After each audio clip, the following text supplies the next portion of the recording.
Help करणार आहे तुला, ठीक आहे? ह्या असल्या गोष्टींसाठी अजिबात नाही करणार.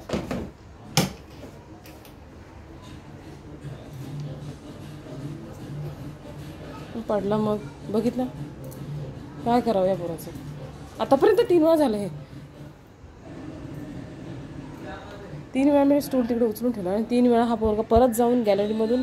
अरे बापरे, बनी पडशील, बनी पडशील, बनी. अय बनी, बनी का पण हो, का तो टॉवेल टाकतोस तू खाली का? आणि पडलास मग दी करायला? हा हसतो काय?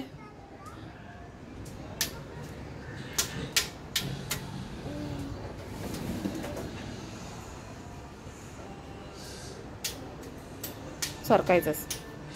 चल ये, चल आतमध्ये, चल चल. जा का जाऊ मी? चल आतमध्ये चल. हा एसी लावू, एसी लावू. चल एसी लावूया, चल चल एसी लावूया. चल बनू करा. हा चल, तेव्हा पडशील त्याच्यावरून. चल चल ना बाबू, चल. शान बाबू, म्हणजे लगेच ऐकतो ग ते. किशी दे मम्माला, किशी दे, किशी दे आधी, किशी दे आधी, किशी दे. अगो बाय गो, म्हणजे क्यूट आहे पाय.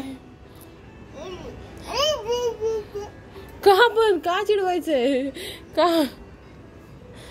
चल आज जाऊ, चल चल ये.